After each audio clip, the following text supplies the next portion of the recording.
एक मूषक का इतना दुस्साहस! दशानन की उत्पत्ति की ये कठोर दृष्टि संकट का सूचक है मेरे लिए। मूषक जी को दशानन से कैसे सुरक्षित करूं मैं? इस विशालकाय दशानन से इस प्रकार उलझना उचित नहीं। मुझे अपनी दिशा परिवर्तित करनी होगी।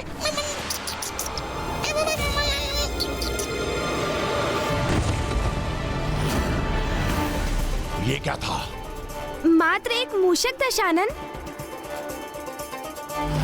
मूषक था, ये तो मैंने भी देखा शिवनंदन, किंतु ये मूषक मेरे पीछे क्यों है? दशानन लंकेश एक तुच्छ मूषक की चिंता करे, ये आपको शोभा नहीं देता।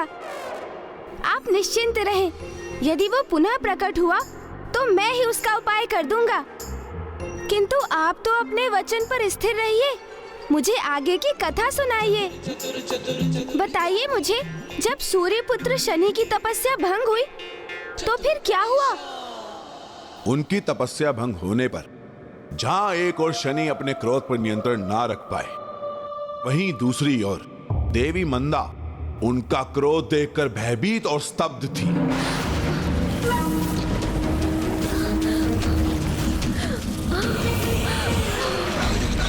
ओम नमः शिवाय, ओम नमः शिवाय।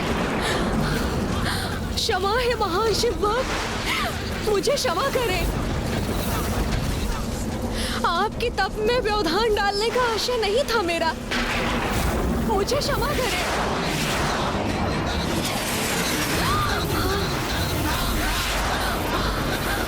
इन शिव भक्त के कोप का प्रवाह कैसे सहूंगी मैं? ओम नमः शिवाय, ओम नमः शिवाय, ओम नमः शिवाय, ओम नमः शिवाय, ओम नमः शिवाय।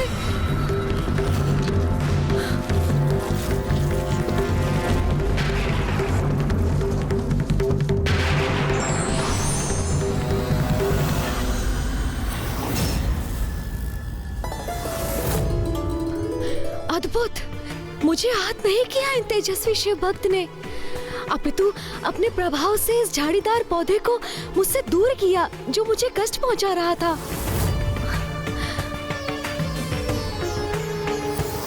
उसी दिवस से नागफनी के झाड़ीदार पौधे पर शनि की कोप भरी दृष्टि के कारण उसमें कांटे उग गए। तपस्वी शनि ने देवी मंदा पे अपने क्रोध का प्रभाव तक नहीं होने दिया, किंतु इसका यह अर्थ नहीं था कि उनका क्रोध शांत हो गया था। वो तो बस देवी मंदा के त्याग का आभास होने पर कुछ समय के लिए शांत हो गए।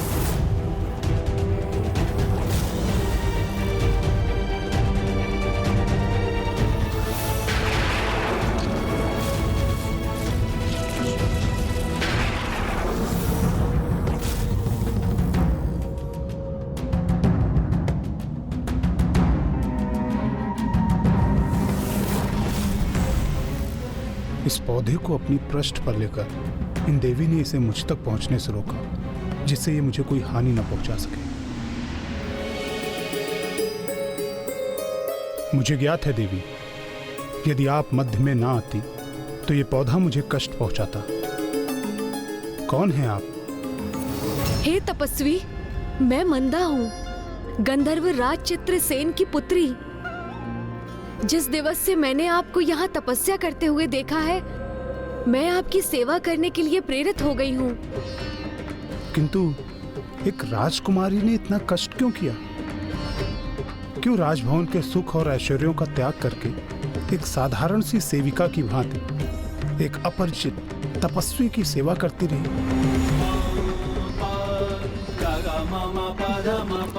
क्योंकि युवावस्था में तो सभी का रुझान सुख ऐश्वर्य प्राप्त करने का होता है, किंतु उस आयु की भ्रामक अवस्था से आप तनिक भी प्रभावित नहीं थे।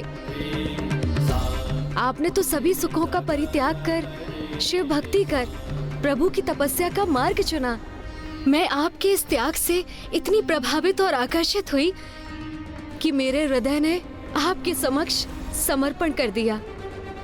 मेरे अंतर में आपके लिए प्रेम की भावना जागृत हो गई।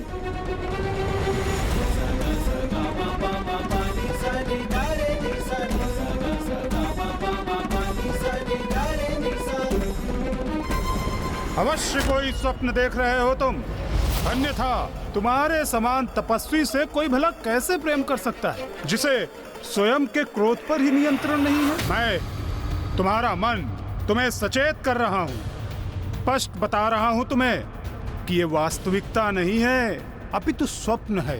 प्रेम स्वप्न नहीं सत्य है, जिसे मन नहीं अपितु हृदय समझता है। और आज प्रेम स्वयं तुम्हारे समक्ष उपस्थित है।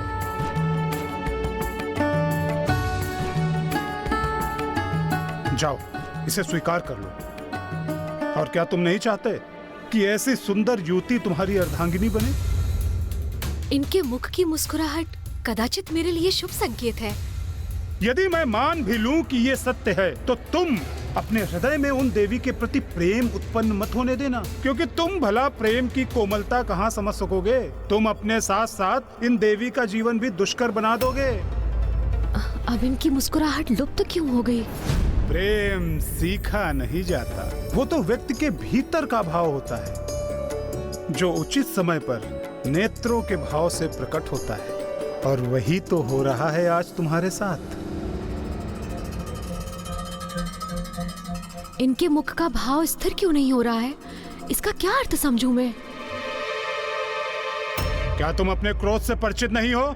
स्मरण करो, यदि इन देवी ने तुम्हारे आराध्य प्रभु महादेव का नाम ना लिया होता, तुम उस नागफनी के पौधे के स्थान पर इन देवी को अपने कोप का भागी बनाते। प्रेम तो क्रोध को भी अपने वश में कर लेता है, क्योंकि जब मन में प्रेम होता है तो वहाँ क्रोध के लिए कोई स्थान नहीं बचा। ये सत्य नहीं है, मिथ्या है ये अपने मन का।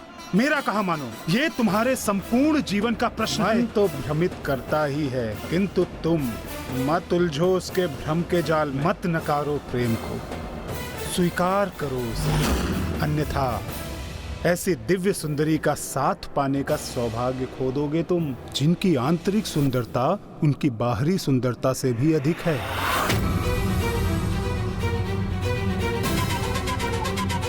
नहीं, तुम उस पर ध्यान मत दो, मेरी बात सुनो। दो जीवनों का भविष्य निर्भर है तुम पर, अपने हृदय के भावों द्वारा संचालित। नहीं, मेरी बात सुनो, अपने प्रेम को स्वीकार, क्योंकि ये तो मात्र और मात्र प्रेम का ही प्रश्न है। नहीं, तुम उस पर ध्यान मत दो, मेरी बात सुनो। दो जीवनों का भविष्य हृदय के भावों द्वारा संचालित। नहीं, मेरी बात सुनो, अपने प्रेम। नहीं, तुम उस पर ध्यान मत दो, मेरी बात। जीवनों का भविष्य निर्भर है। नहीं, तुम उस पर ध्यान मत दो, मेरी बात। नहीं, तुम उस पर ध्यान मत दो, मेरी बात। दो जीवनों का भविष्य निर्भर हृदय के। नहीं, तुम उस पर ध्यान मत दो, मेरी बात। हे देवी, मैं आपके सौंदर्य और आपके करुणामयी स्वभाव से अत्यंत प्रभावित हूँ, किंतु मुझे अभी तक ये स्पष्ट नहीं है कि आप मेरी सेवा करके मुझसे चाहती क्या है, क्योंकि मैं तो आपको कुछ भी देने में असमर्थ हूँ। इस छाया पुत्र शनि के पास भला है ही क्या?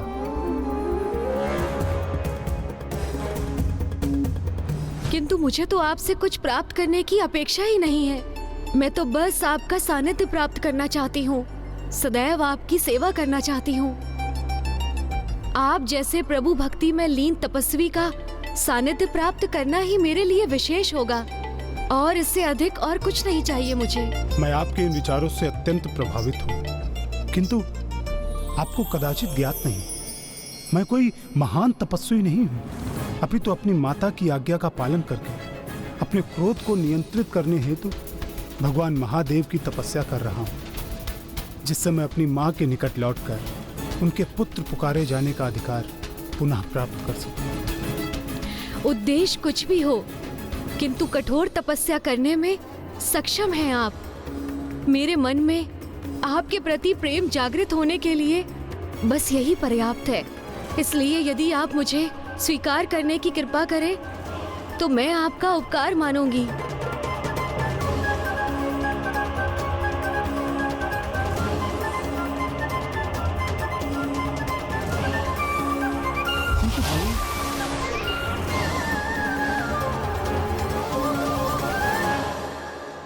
देवी, मैं आपको अपनी अर्धांगिनी के रूप में स्वीकार करूंगा, किंतु उससे पूर्व एक अवस्था का पूर्ण होना अनिवार्य है।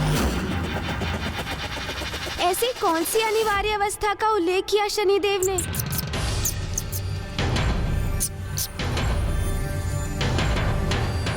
आप रुक क्यों गए दशानन? बताइए ना, देवी मंदा से क्या कहा उन्होंने? शनिदेव ने देवी मंदा से विवाह के लिए जो अवस्था रखी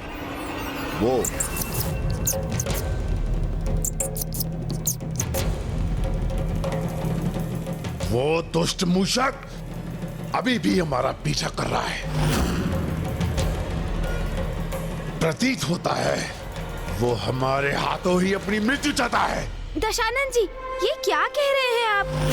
आपके हाथों में महादेव के आत्मलिंग है, इसलिए हिंसा के ऐसे अशुभ वचन मत कहिए। जाने दीजिए उसे। होगा कोई अज्ञानी मूषक जिसे इतना भी ज्ञान नहीं कि कंकड़ पत्थर के मध्य से निकलने पर बहुत ध्वनि होती है। और मूषक को तो बिना ध्वनि किए ही सभी से छिपकर अपने कार्य करने चाहिए, अन्यथा उन्हीं पर संकट छा जाता है। उचित है प्रभु, अब मैं समझ गया कि आप क्या कहना चाह रहे हैं। आप इतनी सावधानी से आगे बढ़ूंगा कि दशानन तो क्या, आपको भी क्या तय होगा कि कहाँ हूँ मैं।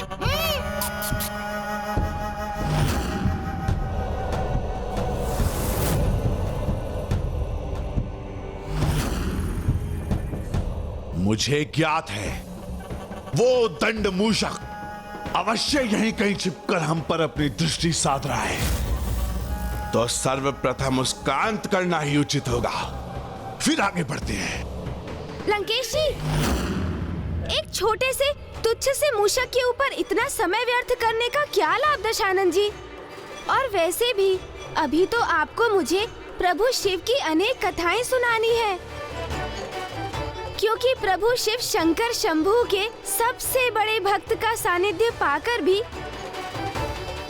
उनके मुख से शिव कथाओं का श्रवण ना किया तो क्या किया? ये तो उचित कह रहे हैं शिवनंदन। महादेव का सर्वोच्च सर्वश्रेष्ठ महाभक्त तो मैं ही हूँ। तो हे महाशिव भक्त, कृपा कर मुझे ये बताइए कि फिर क्या हुआ? ऐसी कौन सी अवस्था रख दी थी शनि जी ने? चतुर गणेशा। एक मात्र भक्त पुत्र थे वो, इसलिए उनकी इच्छा थी कि वो अपनी माता की अनुमति प्राप्त करने के बाद ही देवी मंदा से विवाह करेंगे, और ये देवी मंदा को सहज स्वीकार था। इसलिए उन दोनों ने तभी सूर्यलोक की ओर प्रस्थान भी किया। किंतु अभी भी इसमें शंका थी कि वो दोनों समय रहते सूर्यलोक पहुंचकर देवी छाया से भेंट कर पाएंगे भी या नहीं, क्योंकि वो दिवस देवी छाया के जीवन का अंतिम दिवस होने वाला था। देवी छाया का अंतिम दिवस? किंतु क्यों? देवी संज्ञा अपने ही ग्रस्त जीवन में अपने ही छाया के प्रभाव से दुखी होकर पीड़ा का अनुभव कर रही थी, क्योंकि वो अपने स्वामी सूर्यदेव के प्रति जो भी दायित्व निभाने के लिए प्रेरित होती, उन दायित्वों को देवी छाया देवी संज्ञा से पूर्व ही संपन्न कर देती।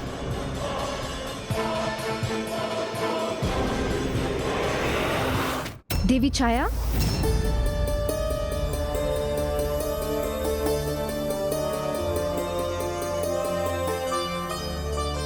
जो वचन आपने मुझे दिया था, आपको स्मरण है ना? आपकी छाया होने के नाते आपके प्रत्येक आदेश का पालन करना मेरा धर्म है। आपको मेरे पति और संतानों के प्रति मेरे सभी दायित्व निभाने होंगे। मेरे पति सूर्यदेव के साथ आपको गृहस्थ जीवन का निर्वाह करना होगा। समस्त संसारिक सुख देने होंगे आपको उन्हें। यही मेरी आज्ञा है। जब मैंने आपको अपना दायित्व सौंपा था, तब हमारे मध्य में क्या स्थिर हुआ था, आपको स्मरण है ना? और जब मैं यहाँ लौटूं, तो आपको पुनः मुझ में समाहित होना होगा, और आपको मुझे एक और वचन देना होगा कि हमारे इस संवाद की सूचना किसी को नहीं होनी चाहिए। मैं आपको वचन देती हूँ। मुझे स्मरण है देवी संज्ञा।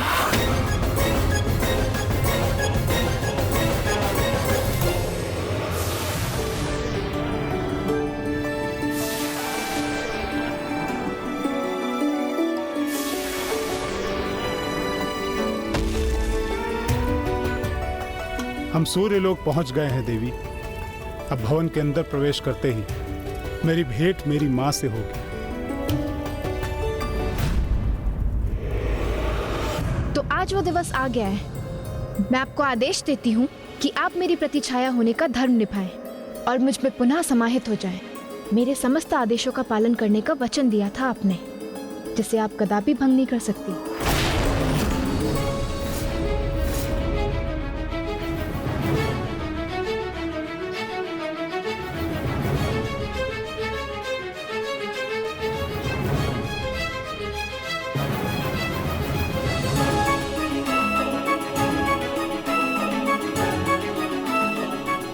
मैंने आपको अपनी अर्धांगिनी के रूप में स्वीकार किया है देवी छाया, किंतु यह भी सत्य है कि आप इन्हीं की देवी संज्ञा का ही एक भाग हैं। इसीलिए अब यही उचित होगा कि आप देवी संज्ञा में पुनः समाहित होकर अपने वचन का पालन करें।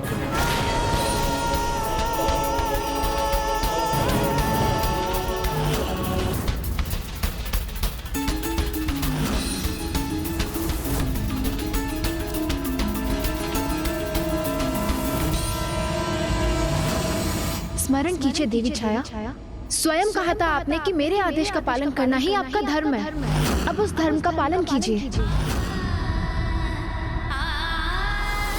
अवश्य देवी संज्ञा, आपकी छाया होने के नाते आपके प्रत्येक आदेश का पालन करना मेरा धर्म है। कहिए, आपका क्या आदेश है? मेरे यहाँ लौटने तक आपको देवी संज्ञा बनकर यहाँ रहना होगा, और जब मैं यहाँ लौटूं तो आपको पुनः मुझ में समाहित होना होगा। मुझे विश्वास हो गया है कि अब यहाँ किसी को मेरी आवश्यकता नहीं, इसलिए मैं अपना वचन निभाने के लिए प्रस्तुत हूँ।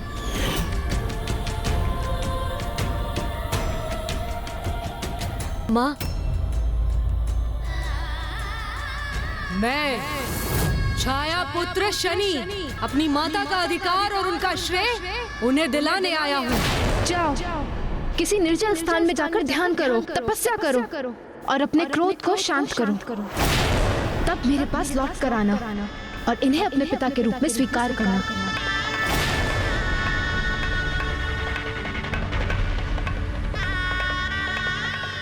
किंतु मुझे इतना समय तो दीजिए कि मैं अपने पुत्र का तप संपन्न होने और उसकी यहाँ लौटने की प्रतीक्षा कर सकूं।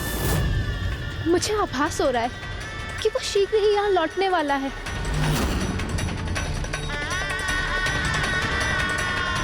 मैं आपको वचन देती हूँ कि एक बार अपने पुत्र शनि से भेंट कर लूं, उसे अपने अंग से लगाकर अपना आशीर्वाद दे दूं, फिर उस दिवस के अंत होने से पूर्व ही मैं आप में समाहित हो जाऊंगी।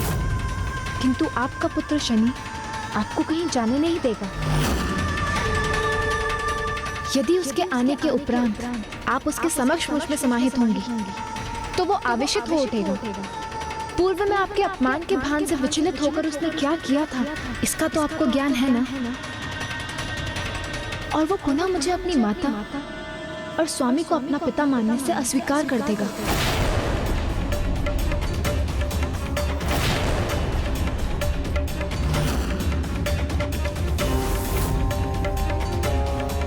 किंतु यदि उसके आगमन से पूर्व आप स्वेच्छा से मुझ में समाहित हो चुकी होंगी तो कदाचित वो हमें अपने परिवार के रूप में और मुझे अपनी माता के रूप में स्वीकार कर लेगा।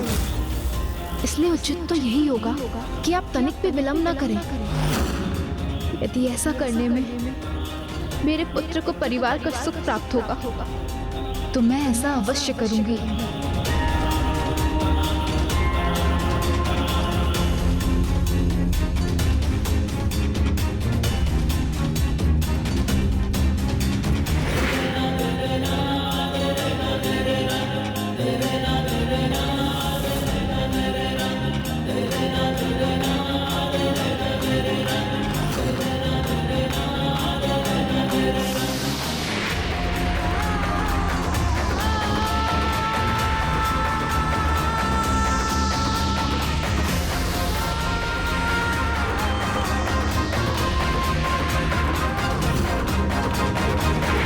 माँ, माँ, माँ।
मेरा पुत्र शनि।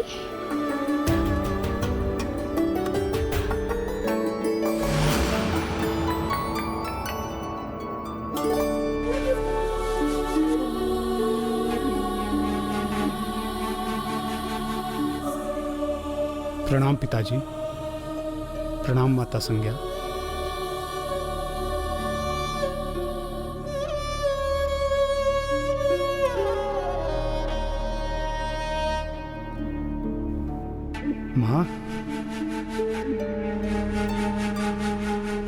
माँ, माँ, आपने मुझे आदेश दिया था ना कि मैं अपने क्रोध पर नियंत्रण पाकर ही आपके समक्ष उपस्थित हूं।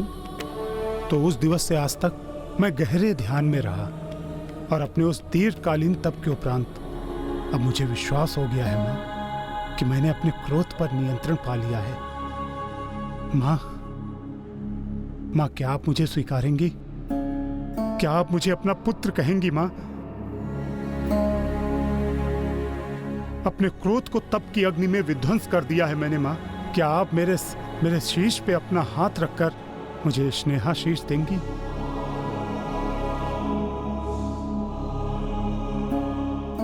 जाइए देवी छाया, आपका पुत्र आपको पुकार रहा है, आशीर्वाद दीजिए उसे।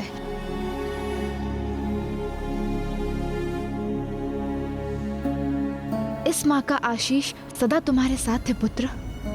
आज उचित समय में तुम्हारे आगमन से मेरे हृदय को बहुत शांति प्राप्त हुई है। इतने समय से तुमसे विलग होने का दुख मैंने कैसे सहा है, ये तो मुझे ही ज्ञात है। माँ,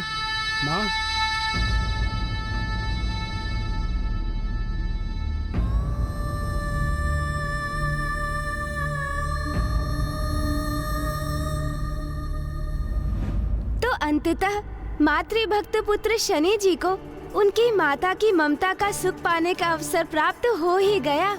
हाँ, किंतु ये सुख अधिक समय तक कहाँ रहने वाला था, क्योंकि जैसा कि मैंने कहा, वो देवी छाया के लिए अंतिम दिवस जो था।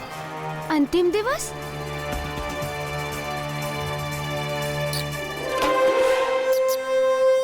प्रभु, यही उचित समय है। अभी नहीं।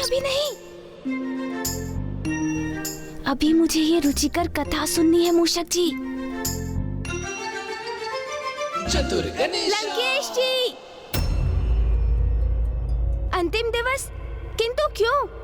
क्या शनि जी भी अपनी माता को रोकने में असमर्थ रहे? और फिर अभी तो शनि जी का विवाह होना भी तो शेष था। लंकेश जी, लीजिए, जल ग्रहण कीजिए।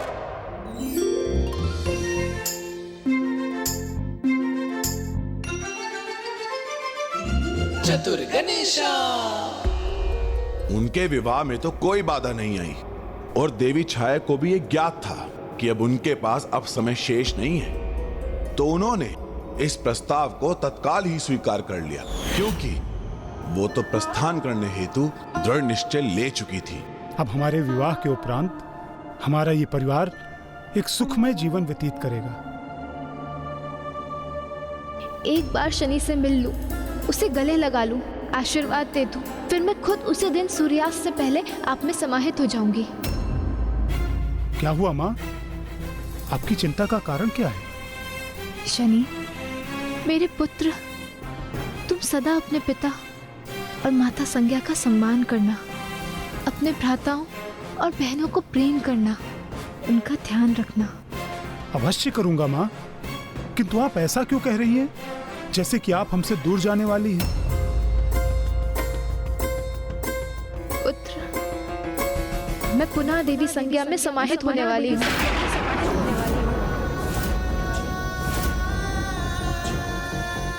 नहीं माँ, कदापि नहीं। नहीं पुत्र, मुझे जाना ही होगा। नहीं माँ, नहीं, मैं आपको स्वयं से दूर नहीं जाने दूंगा माँ। मैं आपको कहीं जाने नहीं दूंगा माँ, कहीं जाने नहीं दूंगा। मैं देवी संज्ञा की छाया ही तो थी, इसलिए मुझे पुनः उनकी छाया का रूप धारण करना होगा।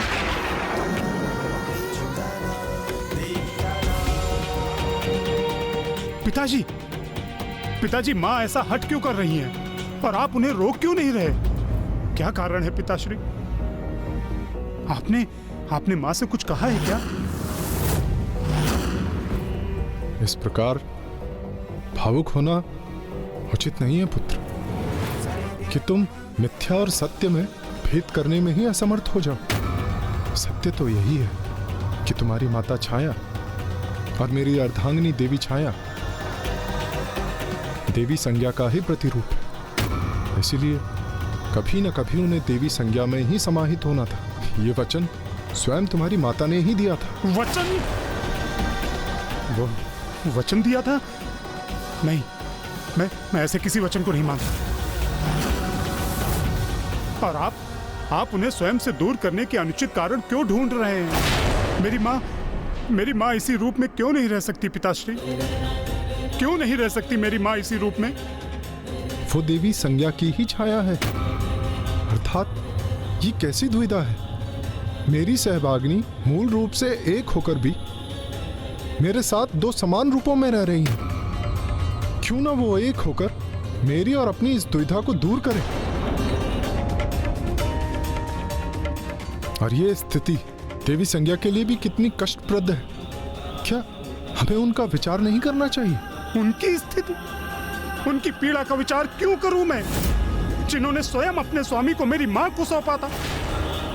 और आज जिनके कारण आप मेरी मां का परित्याग करने को प्रस्तुत हैं, क्योंकि दुविधा होती है आपको? मेरे शब्दों को अन्यथा मत लो पुत्र। मैं बस ये कहने का प्रयास कर रहा हूं, जब दोनों एक ही हैं तो उनके दो रूप होने की क्या आवश्यकता? क्यों ना वो एक ही रूप में मेरी सहभागिनी बने? इसलिए तुम देवी छाया को मत रोको। तो मैं अपनी मां को अवश्य रोकूंगा, अवश्य रोकूंगा मैं अपनी मां को।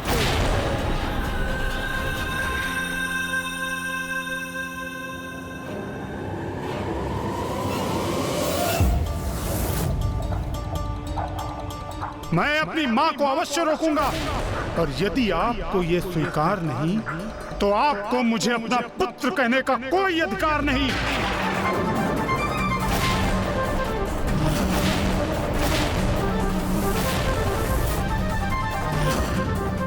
क्यों मेरी माता के अस्तित्व को मिटाने का हठ कर रहे हैं आप?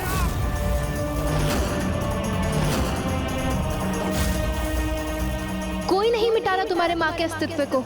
देवी छाया का अस्तित्व मेरी छाया के रूप में ही था, वो सदैव वही बनकर रहेंगी। तो छाया रूप में ही रहने देना चाहिए था उन्हें ये शरीर, ये आत्मा, ये हृदय क्यों दिया जो आज पीड़ा से आहत है? और मेरे लिए वो छाया नहीं है, मेरी माँ है। माँ, मेरे पिता की अर्धांगिनी है वो। और आज आपको उनसे समस्या हो रही है, तो इसका विचार आपने उस समय क्यों नहीं किया जब आपने उन्हें अपनी गृहस्थी सौंपी थी? वो मूर्त रूप ही क्यों प्रदान किया जिसे आज आप स्वयं नष्ट करने पर स्थिर हैं? वो मेरी भूल थी, और तब जो मुझसे भूल हुई थी उसे मैं आज सुधार रही हूँ पुत्र। भूल? तो अब मेरी माँ मात्र एक भूल है आपके लिए? क्रोधित मत हो पुत्र, मैं भी तुम्हारी माता ही। नहीं, कुछ नहीं है आप मेरी।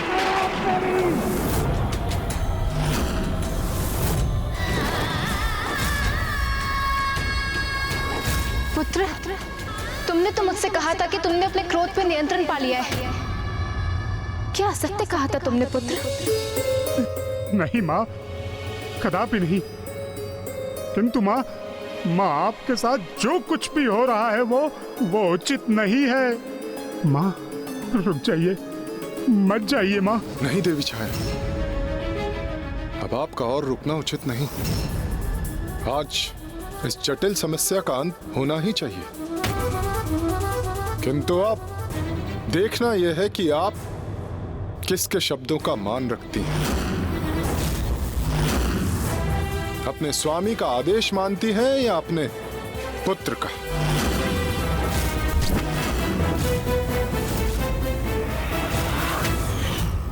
फिर क्या हुआ लंकेश? माता छाया ने क्या उत्तर दिया? क्या माता छाया ने अपने पुत्र का कहा मान लिया अथवा अपने वचन का पालन किया? बताइए ना लंकेश, फिर क्या हुआ?